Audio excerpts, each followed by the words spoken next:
Welcome to the Lou Blakely Show. You're in the right place if you're a service provider who is ready to transition into a more freedom-based business model with digital products. In this podcast, I share with you a unique combination of launch strategy, energetics, and mindset to create true, long-lasting success. It's time to ditch the burnout for good, create the business that you truly want, and share it with the world. Let's get started.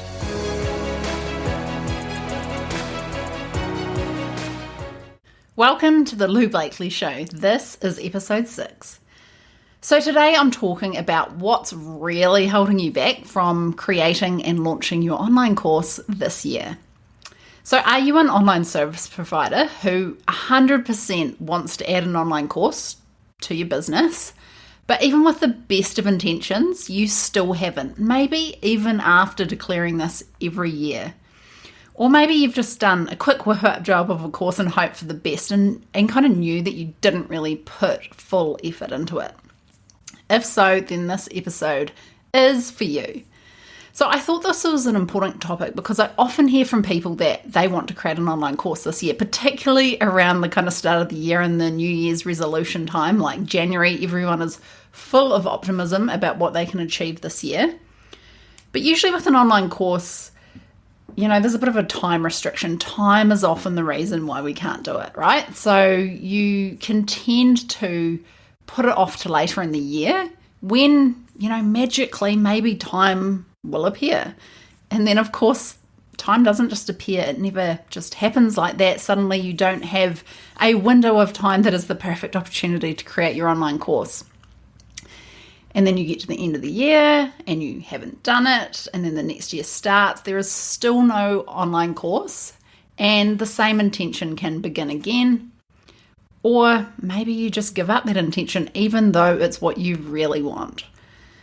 So whether it happens or not, it usually comes down to a line in the sand moment, a realization of what's really holding you back.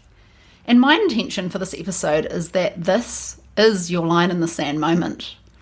Because I work at the intersection of online marketing strategy and then basically our humanness, there are so many people out there who have purchased courses on how to create and launch courses, yet they still haven't done it. Why is that? Do you fall into that boat? I'm here to uncover that and help absolutely anyone break through whatever it is that is holding them back to get success with this brilliant business model. Because I know that anyone can be successful at this once we choose to get out of our own way. So the real issue here is there's no lack of time. Okay, that it is a superficial reason for not creating an online course. It is much deeper than that. It's other things that are going on within our shadow self, more specifically situations and feelings that we're avoiding in order to make us feel safe. So in today's episode, I'm sharing with you the three most common reasons that online courses don't get created, even with the very best of intentions and the strategy and the advice at our fingertips in many cases, and what you should be doing instead of getting stuck on these particular things. So let's jump into it. So the very first thing that is likely holding you back, if you have all of the intentions to create an online course yet it still hasn't happened, I very much guarantee you that there is a part of your ego at play here. So the first thing is our ego. We all have an ego, all of us. And its main role in our life is to keep us safe from harm. It also stops us from doing things that our brain might consider to be risky, like not creating an online course in case no one buys it. It's keeping us safe. It's like a form of self-sabotage. It's our ego actually creating a form of self-sabotage.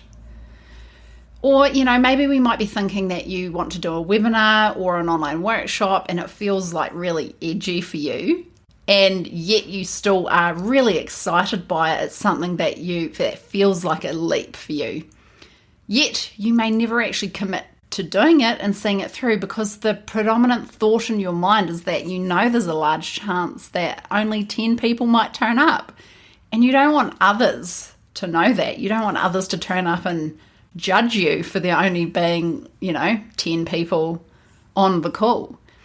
So you're potentially avoiding potential embarrassment, or maybe you're thinking that it will hurt other people's perception of you if they see that you've only got that small number on your webinar, for example. So it's easier just to not do it. It's our ego then creating this form of self-sabotage. Perhaps you want to run a challenge or do a paid bootcamp where there's some kind of community component. And what if you go to all of that effort of setting it up, doing the promotion, and there's such a small community in there that you're basically talking to yourself. So in essence, there is no real community. And then the other people inside the community will see this and, oh my God, how embarrassing. The thing is, if you're a service provider, it's likely that you've already built up an array of clients. You're reasonably well known as an expert or someone with skill in your field. And it's very hard to go back to that feeling of beginning, of being a beginner, of starting with nothing. Once we've achieved a reasonable amount of success, there is a resistance to go back to that, even if it's in a more aligned direction towards the lifestyle, the business, the dreams, what we really want. So what should you do when you feel the ego coming up to play? So I think we've all experienced this on some level. There has always been a level of safety that we've chosen in some respect in our business journey.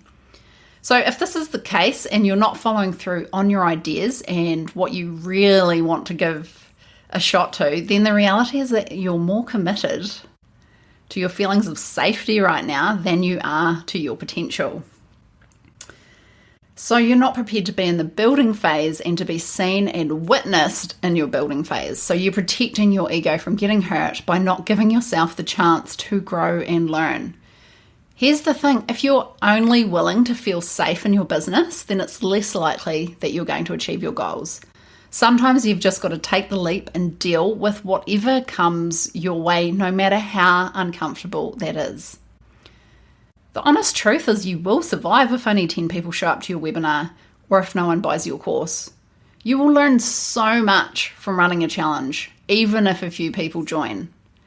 If you view launching and creating online products as a learning experience each and every single time you do it, you are actually going to achieve success a lot faster. But if you choose to see every disappointment as a reflection of you and your ability, e.g. this is really your ego, then it's likely there will be slow or no progress after a disappointment. So it comes back to that question, what are you committed to the most? So are you committed to feeling safe or to sit in uncertainty so that you can build something that has the potential to become something huge?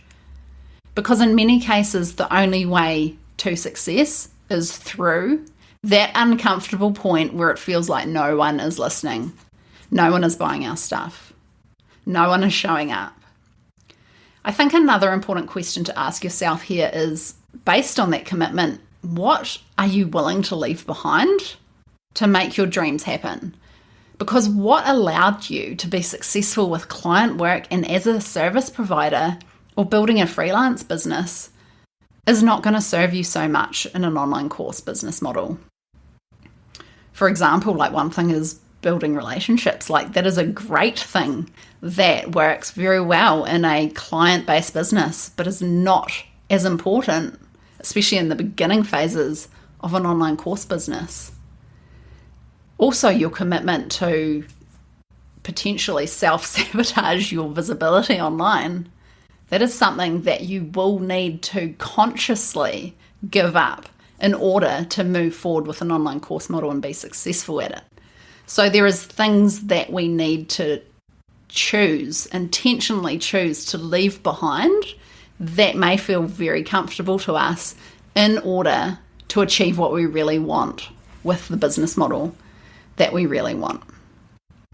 Okay, so the second thing that can hold us back from stepping into creating an online course-based business is client work. So I get it, client work pays the bills and it's pretty reliable too, especially once you're established and you've got a good client base. Perhaps you have retainer clients who just roll over every month. I know that this was my bread and butter when I had my agency.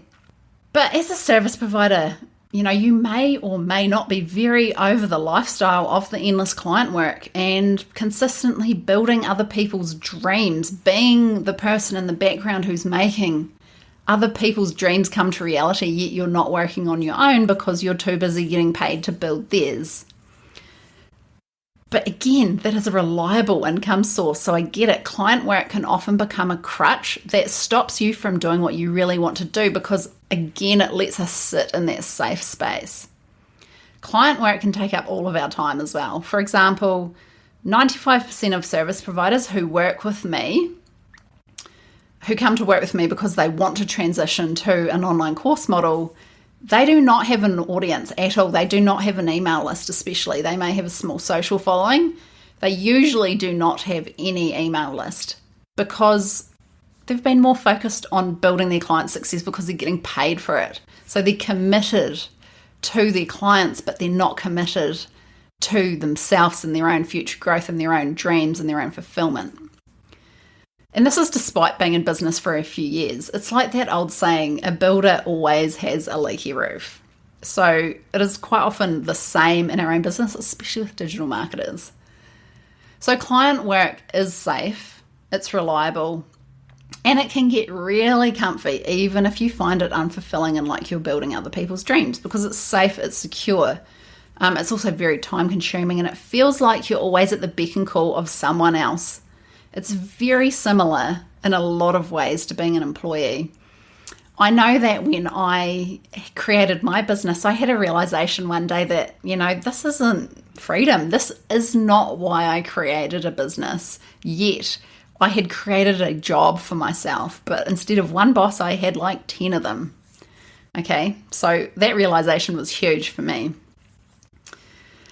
But back to client work, it also ties in with the ego that was my first point. Okay, so sometimes our client work feels a lot safer because we're needed. Our clients need us. We're good at the thing we do, even if we don't even enjoy doing it in that way anymore. We're needed. There is demand to work for us, and there's a certain level of security in it. It is definitely safe once we're established. There's less security and less safety in putting out that first online offer, especially if that means that we do have to reduce some of our clients to create the extra time. But if you don't start, you're never going to get where you want to go. So what should you do if you feel like client work is holding you back? So if you're serious about creating an online course this year, it's time to start making a plan to transition over from providing services every single day of your life to, how are you going to start offering your own products? So I'm actually going to be doing a full episode on this next week. So that's episode 7. So keep an eye out for that. Some of the things that I'll be speaking about, and I specifically work with clients in this space, and some of these strategies have been very successful, but 3 things that you can do is evaluate your current clients. So what clients you really love to work with, because I'm not saying you have to go and fire all of your clients, but which ones are actually working for you? Which ones are you making money off? And which ones, maybe you're actually losing money because you're giving too much time based on what they're paying you. Another thing that I'll be talking about is raising your rates, and then also theming your workdays. So all of these things actually go about getting really honest about what's working for you and what's not, and then creating more time for yourself to build your dreams while still also making a decent living while you transition into digital products. So watch out for episode 7. Now, the third thing that I see that blocks people from creating an online course is not actively building an audience or not having an audience. So another reason why you may be stalling on creating and launching your online course is because you haven't done this yet and you've got no one to sell your online course idea to. So if you're a service provider, you can definitely build a very successful business based on word of mouth, referrals, and your business network. In many cases, you don't even really need to focus on marketing in your business. You can earn a decent living with very little marketing. I know when I was purely a service provider, I hardly did any marketing. I didn't need to. But not needing to is a very short-sighted way of looking at it. And I think I paid the price for that later on when I did want to switch to online courses. Like, I definitely fell into this category when I had my digital marketing agency. I was fully booked. I had started to build a team and I never had a shortage of clients coming in. I was always getting inquiries. But on the flip side of that, I was unfulfilled, burnt out. I knew I didn't want to be a people manager, and that's where I could very quickly see this business going. That's not what I wanted at all. And as I mentioned before, I'd created I actually felt like an employee in my own business. I had not created freedom and all of that kind of thing that I really started a business for in the first place. And the fact that I didn't have an audience to just start selling more leverage products to definitely was a barrier from me making that switch. So the lack of audience in regards to an email list or even, an audience on social media, even though I don't believe that's as valuable, maybe a Facebook group or something like that, it really can stop you from taking the leap. It might feel too slow, too impossible, and you're not really sure you have the willingness to become visible online. So this is a whole other conversation. But it's also a really convenient excuse for not going after what you want. Again, having no audience means that we get to stay safe in our little bubble of security. We don't have to get visible. We don't have to put ourselves out there. But my question to you is, are you really content with that? And again, if we go back to that question from my point around the ego, what are you committed to? And what are you committed to the most? So if you're, wanting to step into selling digital products and you don't have an audience and you feel like that's the thing that is making you resist stepping in, then we really need to switch our thinking, because there's no doubt about it, audience building is a vital ingredient for success when it comes to a digital product-based business. But that doesn't necessarily mean that you have to have the audience to get started. You just have to start where you are. And that can be the biggest mindset shift that can actually unblock you and start you moving forward. So one of the very best ways to build your audience is to actually offer something, to launch something. So you can run a launch event such as a challenge or a webinar. Get your very first people engaged with you and into your audience. This is the best way to grow an audience of the right people, because they've actually signed up to something that requires a little bit of time investment from them. So they're going to be more engaged. And, we just have to step through this period where we may have low numbers and our ego may feel hurt that there's not people showing up. We have to go through that in order to get the success on the other side. And the faster you can commit to that and go through it, the shorter it's actually going to be as well. So you don't actually need an audience of thousands to have 5-figure launches either. So this is a misconception that I think a lot of people have, that you've got to build your audience to thousands before you can offer them anything. Definitely not true. So in my first ever course launch, as I said before, I had no email list. So I made $8,000 from my first launch, and I think I had around 50 people sign up for my free challenge that I did as the launch event for that particular launch. I had no email list before I did this first challenge, none at all. I only had my clients on a client list, so that was about 30 people, not very many. And I just created this challenge and was able to get about 50 people on there. 50 people might sound like hardly anything, and in hindsight it wasn't, but I still launched my course at the end of that and made $8,000.